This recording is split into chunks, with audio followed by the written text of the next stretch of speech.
আজকের recipe fried rice. এই পদ্ধতি জানা থাকলে যে কেউ এই রাইসটা বানিয়ে নিতে পারবে। এটা আমি মাংসের সাথে পরিবেশন করব। সবার প্রথমে এখানে আমি 250 গ্রাম বাসমতি চাল নিয়েছি। চালটা আমি 45 মিনিট ভিজিয়ে রেখেছিলাম। খুব ভালো করে প্রথমে ধুয়ে নিয়েই ভিজিয়ে রাখতে হবে। ভিজিয়ে রাখার পরে কিন্তু হাত দিয়ে ধোবেন না, তাহলে চালটা ভেঙে যেতে পারে। আগে থেকে জলটা গরম করে নেওয়ার পরে এখানে একটা জয়িত্রী দিলাম, দুটো এলাচ আর 4টে লবঙ্গ দিয়ে জলটাকে খুব ভালো করে ফুটিয়ে নিতে হবে। এগুলো দিলে যে চালটা এবার আমি এর মধ্যে দিয়ে দেব, তখন কিন্তু ভাতটা থেকে খুব সুন্দর একটা ফ্লেভার বেরোবে। তাই বন্ধুরা এগুলো দেওয়ার চেষ্টা করবে। এবারে দেওয়ার পরে নাড়াচাড়া করব। নাড়াচাড়া করে এটাকে আমি চাপা দিয়ে ভাতটা তৈরি করে নিয়েছি। 50% যখন হয়ে যাবে তখন কিন্তু এই ভাতটাকে নামিয়ে নিতে হবে। দেখুন এখানটায় অনেকটাই হয়ে গেছে। আমি এটা একটা জালির মধ্যে দিয়ে জল ছেঁকে নিয়েছি, ফ্যানটাকে ছেঁকে নিয়েছি পুরোপুরি। ফ্যানটাকে পুরোপুরি ছেঁকে নিতে হবে। আর দিয়ে দিলাম এখানে ঘি পরিমাণ মতন। ঘিটা খুব ভালো করে গরম হয়ে গেলে সবার প্রথমে এখানে দিয়ে দিলাম কিছু কাজু আর কিছু কিশমিশ। এই দুটো উপকরণকে খুব ভালো করে লাল লাল করে একটু ভেজে নিতে হবে। এটা ভাজা হয়ে গেছে, দেখুন খুব সহজে এটা ভাজা হয়ে যায়, খুব বেশি সময় লাগে না। সব কটাকে আমি তুলে নিয়েছি। এবার ফোড়নের জন্যে 4টে ছোট এলাচ, একটা ডালচিনি আর 4টে লবঙ্গ দেবো।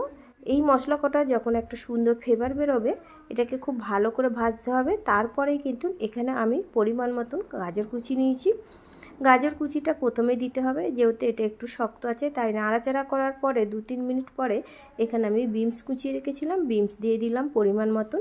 এই পরিমাণটা আমি বলছি না, আপনারা যতটা সবজি পছন্দ করবেন সেই মতনই দেবেন।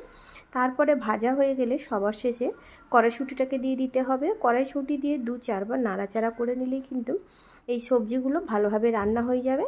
তারপরে এখানে আমি 2 চা চামচ চিনি দিলাম, দিয়ে সবজির সাথে চিনিটাকে খুব ভালো করে মিশিয়ে নেব।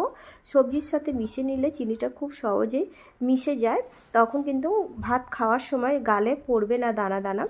এবারে মিশিয়ে নেওয়ার পরে যে চালটা আমি ছেঁকে রেখেছিলাম, সেই ভাতটা আমি এর মধ্যে দিয়ে দিলাম। সবকটা ভাত আমি এর মধ্যে দিয়ে দেব।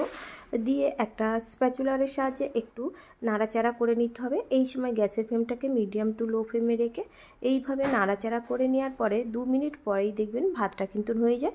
এখানে বেশি নাড়াচাড়া করতে লাগে না, আর খুব বেশিও সময় লাগে না।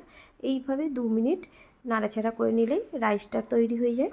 দেখুন তৈরি হয়ে গেছে আমার আজকের রাইস। তৈরি হয়ে গেছে। এই রাইসটা আমি মাংস দিয়ে পরিবেশন করব। আপনারা এই টিপসটা যদি জানা থাকে, যে কেউ এই ফ্রাইড রাইসটা তৈরি করে নিতে পারেন। এবারে এটা আমি পরিবেশন করব। একটা বাটিতে আমি আগে রাইসটাকে তুলে নিয়েছিলাম, দিয়ে বাটিটা আমি খুলে নিলাম। প্লেটের মধ্যে দিয়ে দেওয়ার পরে এখানে আমি চিকেন কষার সাথে এই রাইসটা আমি পরিবেশন করব। রেসিপিটি যদি বন্ধুরা ভালো লেগে থাকে অবশ্যই লাইক দেবেন, আর কমেন্ট করতে ভুলবেন না রেসিপিটা কেমন হলো।